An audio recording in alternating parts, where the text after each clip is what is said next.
106.7 Lights FM.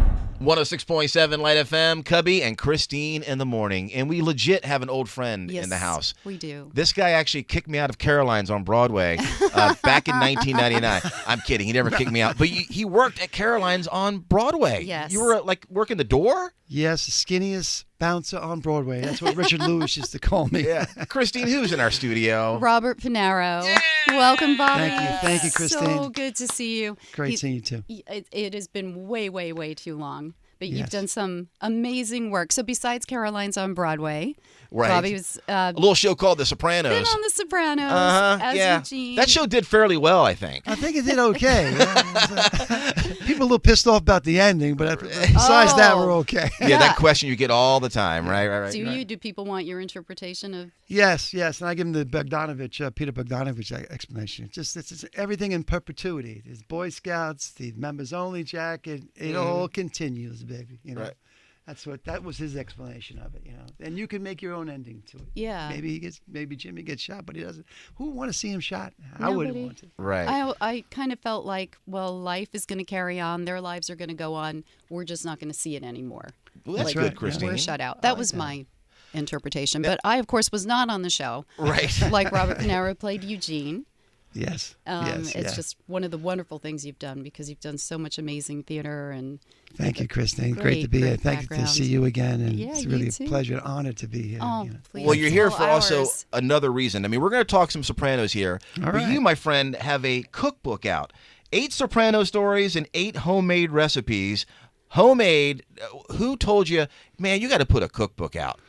My manager, Andrew. Oh, Andrew, okay. Andrew said, let's do a cookbook. And I said, are you out of your mind? Another actor with a cookbook and the recipes? You're crazy. And then I thought about it because, you know, it's not a lot of work out there if you don't know. So since the COVID thing and the strike, the SAG strike. So I said, maybe it's a good idea. I'm not really doing maybe, but I have to really bookend it. So let me talk about how I got on a show with James, and also pick 8 episodes, my favorite episodes that I was in, that people always talk about, especially members only, and couple them with a recipe.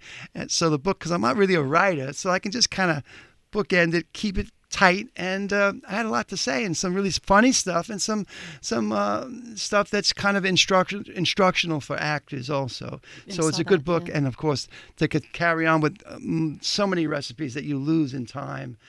My mother's sauce, so the legacy will carry on years later when things end here, not up there.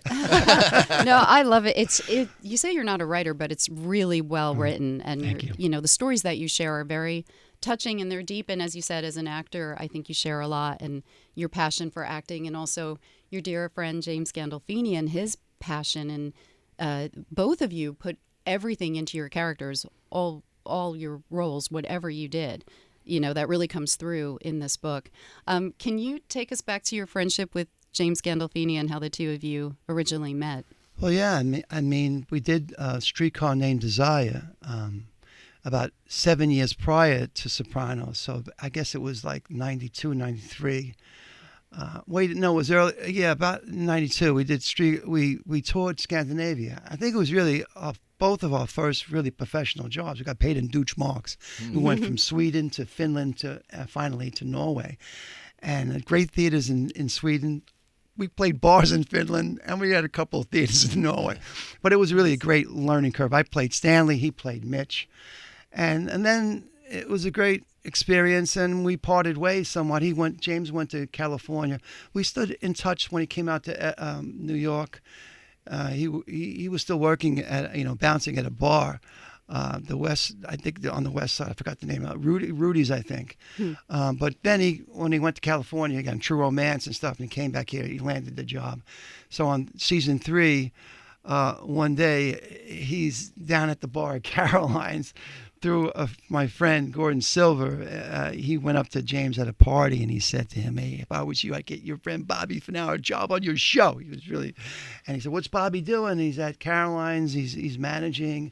And he remembered that, but he couldn't remember the bar and the comedy club. So he took his driver, Joe Fay, to about 5 or 6 places, and he wound up at Caroline's just before the shift started, about 5 p.m. Wow. I walked down. He's there. "I want you to audition." I can't promise you a job, but there's a character, or I think it's right for you. Have you been acting? Of course, I lied, because that's what all actors do. We lie. Lies that tell the truth. And I got the job. Georgianne Walken's office was across the street on 49th Street. So it was just a no-brainer. Had Sopranos already been on for a season or two? Yeah, 2 seasons. 2 So seasons. this is the beginning of season 3. Right. Okay. That's right. You mentioned that. All right. And so, but you still weren't sure what was going to happen. No. I mean, I did a lot of praying, and then when I got the call back, I had to go to Silver Cup in Queens, which was another experience. You walk in, and there's like the Inquisition, like 12 people. David Chase, the writers, the costume, because David made was a collaboration, and so that was intimidating. Had you been watching the show the first 2 seasons? I haven't, not avidly, but Okay. I did watch the episode. I was really happy for Jane, but I wasn't really an avid fan of it, really, just yet. Right. Then you became one. I got thrown into it. So just thrown you into the wait. water Yes. and swim. So the recipes that you're sharing are your mom's recipes, and then you're kind of tying them in with your experiences working in the show. Right. So, and my sister Annie's rigatoni and broccoli, and Linda's special. Sister Linda's rice balls, and Mom's Sunday sauce. So each recipe is tied into an episode. Mm-hmm. And of course, I saved the best for last, members only, which was my final farewell swan song on the show. And that one's the Sunday sauce. So that's really special. I mean, we grew up on that Sunday sauce. And, of course, I couple it with baked ziti, which I'll be making for Easter. And this book is very easy to find, right? You can just Google it, Amazon, whatever. Yes, Amazon Prime, Barnes & Noble. James McCusker, who was also a co-writer with Andrew. He's a co-writer. He kind of put it together for me. And the thing about that was, so many actors, of course, they do books and they kind of leave it alone. Yeah, you do it. I first gave him the first chapter, and James was like, embroidering it somewhat, and like Cyrano de Bergerac, I said, no, you can't add or subtract. You got to use my personal story. And he was a great guy, and he said, okay, you do it your way, and I'll just edit the grammar, so to say. Nice. So that was cool of James. Yeah, they're great. Like I said, from the heart. I feel like we learn a lot about you, and Right. Again, a lot about acting and a lot about cooking, and your love and respect for cooking and the Italian culture here in New York and New Jersey. Cooking is just like creating a role. You start with the garlic. You read the play or read the screenplay. So it's the same thing. The recipes can be applied to all walks of life. Anything that you do, you know what I mean. And of course, great recipes have started just by what's in the refrigerator. I was telling Jim before, like peas and macaroni. He said, what do we have? Well, we have macaroni, pasta. That could feed about 12 people. We got $2 in the bank. Right. So, and then we have peas. So let's put that together with a little sauce. We have a little sauce. Put that together. We'll throw some onions in there, and It's the best. What did you have for dinner last night? Last night I had rigatoni bolognese. I made rigatoni bolognese. There And you you go. made it? See, memorable. Yeah, that was So very good. nice. Very good. Yeah. Covey, we've got to try these recipes. Absolutely. We can do them. Hey, so, but- the book signings, you wanted... Oh, yeah. I was going to ask you a real quick question. We'll chop this out. Hey, one more Sopranos question for you. Do you have anything at home from the set, from The Sopranos, that you kind of display or mean something to you? Well, I mean, I have a picture of me and James, of course, those pictures, but I don't really have like anything on display. I mean, I do have like a suit that I have that I can't fit into anymore. Right. But you didn't steal a gun from the set or I didn't anything like that? steal a baseball. I have a baseball bat that James made from Cooperstown. That's for all cool. of us, from all of us, and I like to put it like in my place on the wall and everything. Nice. But I haven't really. Now that I have my own place now there, instead I'm going to put up some of this memorabilia. Oh, for That's sure. very cool. Yeah, And you just there was a dedication to James Gandolfini. Yeah, he was inducted into New Jersey, James Gandolfini Legacy Day. He was inducted into the New Jersey Hall of Fame. Up there with Bruce, up there with Thomas Edison. Many great Oh, New who should be, Jersey people, artists, and also scientists, inventors, and everything. So that was great. We had that this last Sunday. It was a great honor. Vinnie Curatola, Matt Savito was there. And Debbie, of course, James' wife, and his daughter Lily were there, and it was really touching and really a beautiful event. Yeah, that was at the American Dream. And when American I tell you Dream. American Dream is first time I was there. They finally got it right? Wow. It was a hot mess about 10 years ago. Yeah, I mean, oh my God, they it got looked ugly. Oh, They got ski slopes and but the ski Yeah. slopes are still there. But They are, I mean, yeah, and the pool, and they have a pool, and They they, really have the upgraded Ferris it. wheel, and Yeah. but anyway, it's so expansive. It's just like you're mesmerized by it. And Right. I parked illegally. Oh, that's well. Who cares? Won't They, tell they didn't anybody. tow my car. Yeah, I know you're okay.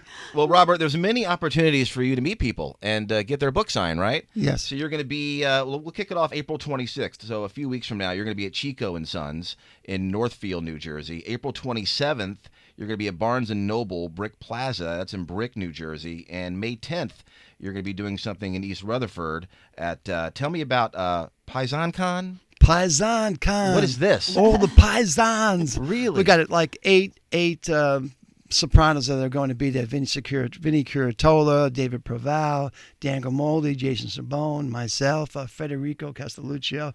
We're going to get together, sign some autographs, take some selfies, and just promote, keep the show. I mean, the legacy of the show just continues, and it's just like the recipes. Now that they're in a book, they will continue. But it's just amazing how the different generations that love the show, and of course, besides the Sopranos, there's going to be a lot of other Italian actors from other shows that are going to be there. So it's a great experience, and they put on a good event. You know, Yeah. it's like the Comic-Con kind of a Yeah, thing. yeah. You That's a great way to meet you and Yeah. all the actors from the show. Right. Are I'm sure happy to share stories. There's Sure. still Be signing books there, yeah. have the book there. So it's gonna be cool. You know. yes, it sounds Well, you're great. going to sign our books right now. Homemade by Right. Robert Funaro. Congratulations. 8 Soprano stories, 8 homemade recipes. Enjoy the stories. Get fat. It's a lot of fun. That's right. I lost 50. You lost weight. I lost weight because these suckers put weight on me. I said I got to stop this. Okay. I'm about to gain weight right now. Thank you for There this go. book. I appreciate Thank you, it. Cubby. Thank you, So Christine. good to see you. Thank you. Bye, Thank you. Robert. Thank you. 106.7 Lights FM.